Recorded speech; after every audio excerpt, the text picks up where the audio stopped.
So the primary reason I wanted to make this video is because I thought, it'd be fun to look at the new Mario Kart. And then secondarily, I thought, wouldn't it be amazing if this next Mario Kart had a map creator? Okay. Well, I think there's a super small chance that it's actually in the game with some reasoning and proof. Okay, not really proof, but some reasoning. And then just kind of analyzing the game for fun, I guess. Okay, so first things first, there is no PowerPoint. Okay, you all got debated. I'm not sure what to tell you, but don't worry, I'll be drawing nice red lines and stuff. All right, so the first thing is the backend team for Mario Maker. So they came out with Mario Maker 1 and 2, and you know that their backend team, right? You can either tell them to go, go away, or send them to another project.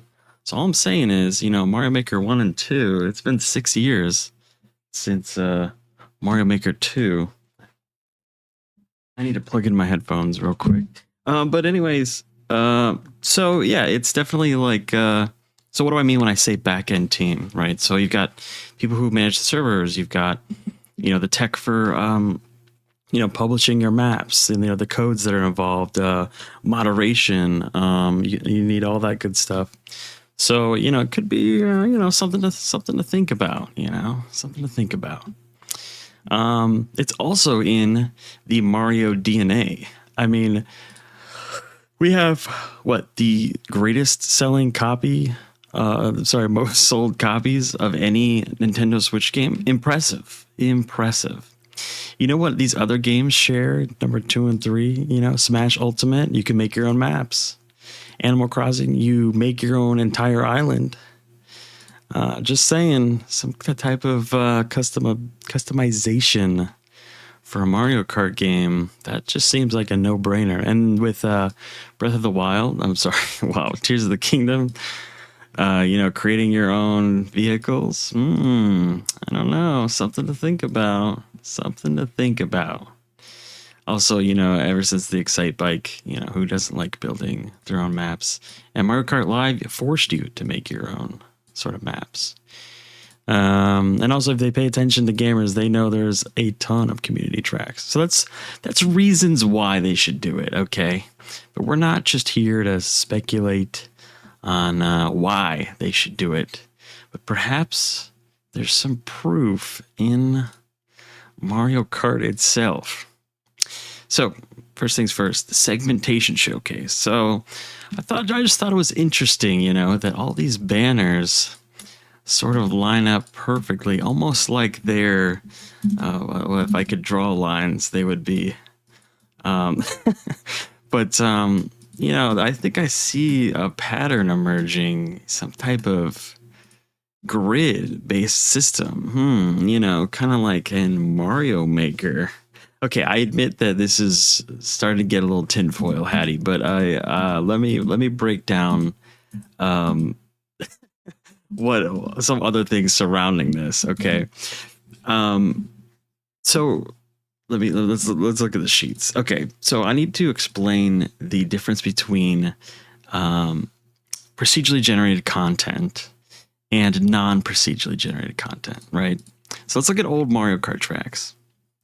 So old Mario Kart tracks, basically, what I would highly assume is that they have their creative team basically plopping down, like different stems they can raise and lower, and they sort of just bake it into the level, and you're good to go. Also, with how curvy Mario Kart 8 tracks are, it's pretty much a given that they would use something like these control points and segments. Sorry, splines is the word I was looking for. But basically, yeah, you have these splines, and you can basically control them, and you can see the different curvatures you can do. You basically put that on a roadmap, a texture, and especially in 3D space. I mean, these tracks are all over the place in 8 because they have the anti-gravity carts that kick in. So it's definitely all over the place. But even with these, it's pretty much just like hand placed objects, right? So my argument basically is that what we see here is a lot of procedurally generated ones. So what do I mean is, like, basically when they make a level, maybe if they did use a spline tool, they would drag it out, and everything else is like procedurally generated, like these flags, perhaps, if they aren't segments. These sort of lamps, these light posts, these are all procedurally generated assets, like all of them. Even these little guardrails, 100%. No one's manually putting these. They're lined up with the track perfectly. And in this case, this one's actually on the track, which we'll have to get into because that's a whole nother can of worms. But you have these, like, basically, I'm not sure if there's one there or not, but you basically have a ton of procedurally generated assets coming in as as sort of the road is made. Now, why are they doing that? It could be that they're modernizing their tech, right? A lot of procedurally generated content now is like getting more popular, especially with, sort of AI on the rise, I guess. But it's a good way to organize things. It's like a great way of just like getting out prototypes. It's a great way of like creating content quickly. And I would even argue, you can see here on the left, it's got a ramp onto what is that, like a storage bin? And I've looked at this a couple times. There's no boost up here. There's no item up here.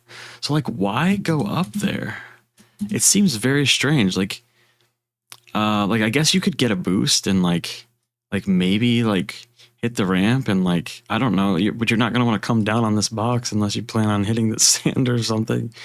So like what, you're going to boost out of the track, hit a ramp, and then come back in for no discernible reason. It seems very strange.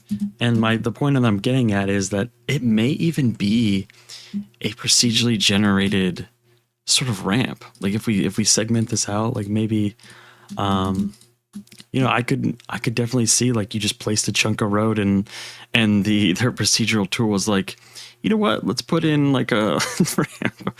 Now I guess it's kind of a stretch, but I don't see it as that much of a stretch, to be honest. It just seems like a weird ramp for no reason. But yeah, anyways, but the whole point with the segmentation thing was that maybe, just maybe, there is, let me clean this up a bit. There is either what is the remnants of a grid, or they could have actually used a grid-based approach when making this level. It's possible. I mean, this falls nicely into the grid. Another thing I'll say too is like these guardrails just happen to be like in this segment piece only.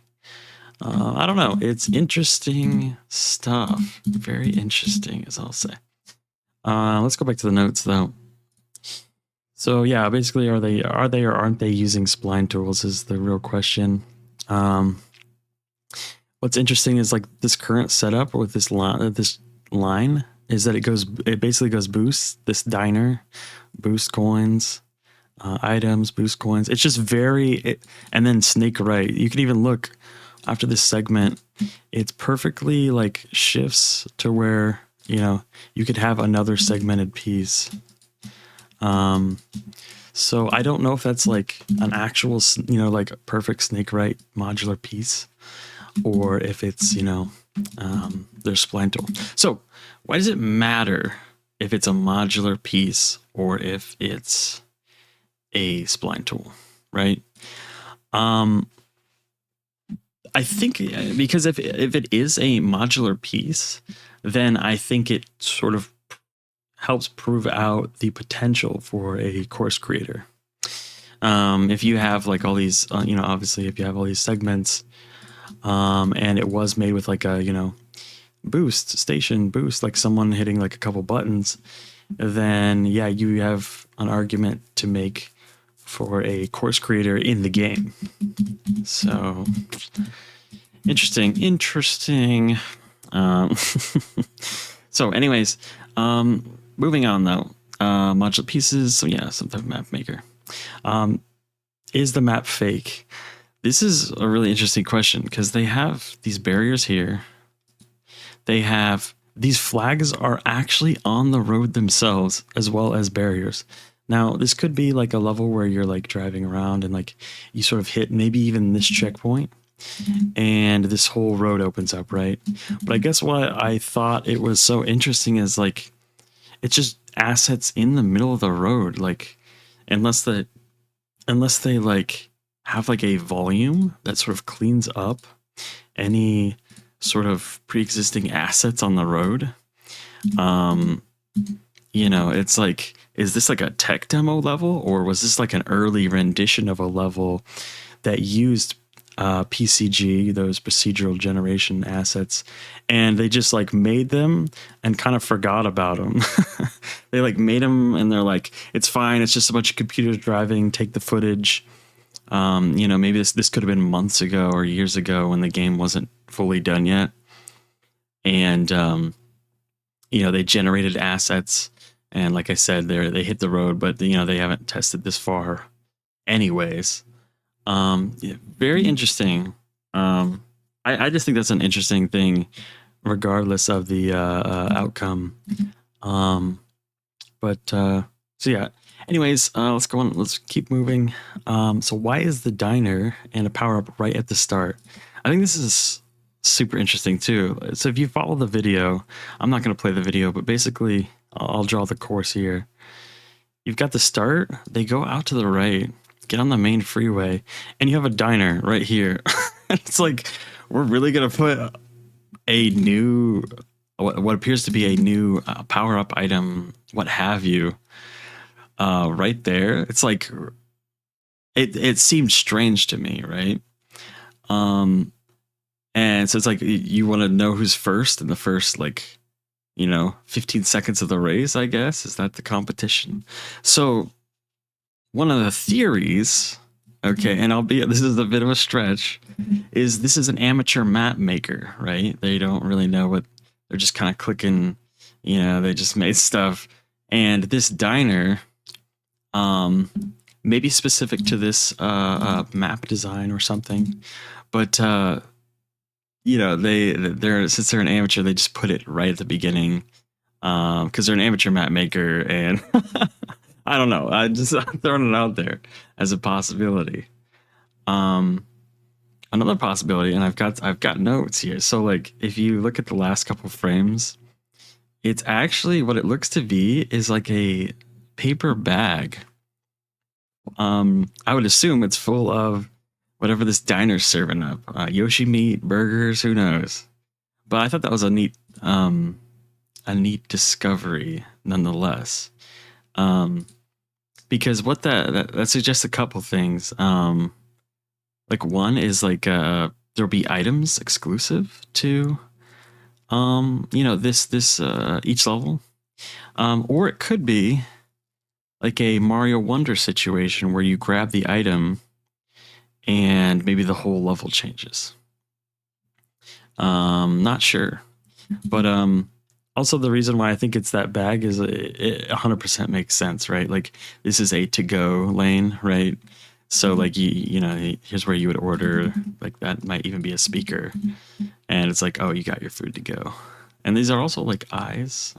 Little Yoshi. Nice. Okay, anyways. Back on track. I just thought that was interesting. So you could say amateur map maker, or you could also just say maybe a Mario Wonder type of effect. I don't know. Maybe it is just a blatant, you're faster, better, stronger because you were first place. Who knows at this point. Let's see. So this might be a diss at Nintendo, but this map, there's not really any place that your eyes go. It's just like, look at it. It's well, first of all, I wanted to mention, I don't see any non-procedurally generated asset on the entire map, except for like maybe you could argue maybe this diner is like hand placed, but like this would like essentially match up with this asset, right? Like if we just assume for a second that this map is procedurally generated, and I'm sorry, not procedurally generated, but it uses like a grid-based creation tool. Let's just assume for a second, go back to the, I don't see, like, besides plants, there's nothing that stands out, like, at all. Like, you might, like, if you were gonna say this map was hand created, you would assume even one object would be out of place. Like, hey, you know, such and such 1,000 miles, or like, you know, there could be like oil rigs, right? And then like one of the oil rigs breaks, and now it's spraying all over the track, and now you've got oil spills, right? And it's like, oh man, well, you know, we gotta avoid this. Maybe there's even like a guardrail broke where someone, you know, flew off the track. Some tire marks. I guess this is kind of a bash to the map, but like, what this is supposedly this is supposedly Mario Bros. This is, you know, Mario Bros circuit, and what we have is a desert map. Now some pushback on that, on my own argument. Maybe this is the wonder fruit, and then things are going to happen and go crazy. A second thing to keep in mind is this is 24 player level, right? You don't want to like overwhelm people. It's already going to be overwhelming with how many other players are on the track. So in actuality, just the cars themselves is going to probably be enough, right? Like if you you know, your perspective is going to be here like this, looking outward. And so, to be honest, cars, headlights, speed boosts, items, it's probably enough for, you know, your 12-year-old cousin or whatever. So it should be enough for you. No, that is the other argument, though, is that even though it's fairly boring, and like there is stuff like, you know, these are some landmarks, I guess, that say that you don't get completely lost, but it's not the most exciting thing ever. But anyways, very angular pieces, right? So going back to the grid theory, so if you did have this and there was an S and this was sort of on a grid, this also kind of lines up pretty good. It's a nice perpendicular line running through. This is a nice straight up here, a nice turn. I'm just saying, it's pretty nice to a grid. Now, the pushback on that is that, well, obviously, you kind of want things to be not chaotic, I guess. I don't know. It's a Mario Kart game. You can have things chaotic, but I just thought it was interesting that, like, you know, the path didn't like there wasn't more excuse me, S-ing going on, or like a dirt path. You might think it's, you know, hard to travel, but then again, we're talking Mario Kart, and we're talking 24 player map, so it is what it is. Not a very great argument, but it's an argument. We're gonna speed through this. But yeah, the ramp I already showed you. The power up. There's no billboards, like I said, and there's sort of there's a lot of detail in sort of like behind the map, which is interesting.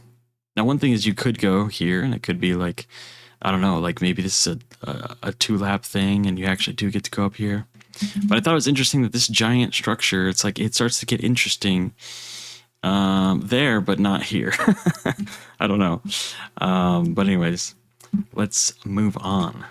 So that's pretty much all the arguments I had for the possibility of sort of procedural assets, and then those procedural assets maybe being on a grid, and then that could allude to a course creator. Now we're going to go against arguments against it. So first of all, this is not a flat map.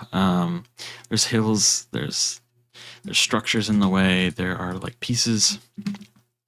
This would kind of be a nightmare to build on if you did want to actually build. Like you'd start, and it's like unless you've got unless your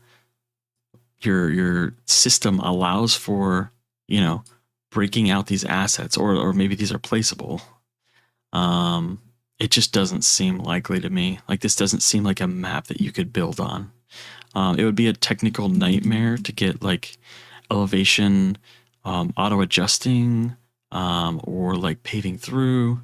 It just doesn't make sense. It's not going to be as clean as something like Mario Maker, where you're just on a grid, you're just placing things, you're just, you know, having fun. This would be a logistical nightmare to build on. In fact, I would go as far as to say you probably can't have a course creator in a Mario Kart game if it wasn't flat ground. And you'll go on to see I have even more reasons, but basically, yeah, deep down, I don't think that this was made with their course creator, and I don't think you could make a level on this barren wasteland. But the reason I'm not completely sort of doubtful, I guess, is that because they did make a procedural generation system, I think that actually increases the likelihood, even if a small amount, that they have a course creator. Because if you are making a course, what you would want is, you know, assets to be generated alongside. You wouldn't want it to look empty or feel empty. And so the fact that they at least have some type of procedural system means, hey, you know, all we have to do really is build out a method in which we can build on flat land a straight piece or a right angle or a ramp. So I forget other reasons. So they built out the PCG, but we don't have, yeah. If you were a technical director approving 24-player Mario Kart, potentially map-specific items or powers and a map content. As technical director, I would leave. I'm just kidding. But I probably would be like, yeah, you guys are crazy. So since they are using spline tools, just more conform. It's likely they're still using spline tools. You can see here, this is another argument against, is that as this slope sort of comes around and goes to the left, it's arched into the terrain, which I think is an example of sort of, it's either an example of spline tools. It's hard to say. I actually won't comment anymore on it because it could just be, you know, like I said before, I think this map isn't using a creator, so I don't think it really matters. But yeah, the fact that there's like an incline turn definitely means there's likely no simple grid system happening. Blah blah blah, the blockades. 24 players, slope curve. Yeah, I think I mentioned that. And then lastly, I think Nintendo could be overprotective of Mario Kart players, in that, you know, I don't know. I think it's just a possibility. Like, you know, Smash Bros is T for teens, I believe, right? And so even though the ESRB does not judge sort of online content, the fact that there's a map creator in Smash, but it's T for teen, would sort of align with, you know, in case you get one of those weird maps that's unmoderated. Excuse me. It's like, you know, it's T for teen. It flies under the radar. If a Mario Kart level spelled out, you know, bad words, then, and it's an E for everyone, that is kind of a huge problem, I think.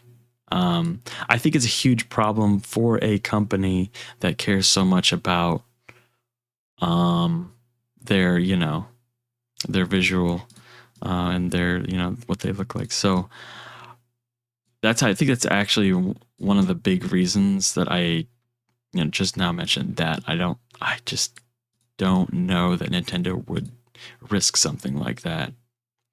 And when I say spell out, but like it'd have to be in cursive or something. Or if like the track has to connect, I don't know. Anyways, Then again, Mario Maker was Mario Maker E for everyone, and you could have spelled out weird things in that. I guess it's a good counter theory. Anyways, final copium theory. Here we are at the end. So I think this isn't a custom map, but it is showing off PCG tools that are maybe in the game as some sort of Mario Maker tool. Sorry, map maker from Mario Maker.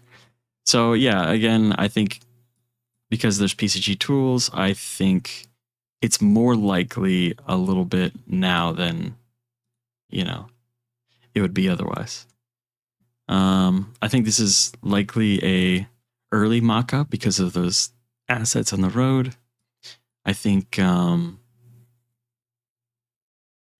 I think some maps will be locked to 12 player and some will be other. I don't know what the basis I really had for this, except that maybe you know, these are wider highways and, you know, like, I don't know, the map seems sort of wide open and like not a lot happening, so that you can contemplate having double the amount of players maybe.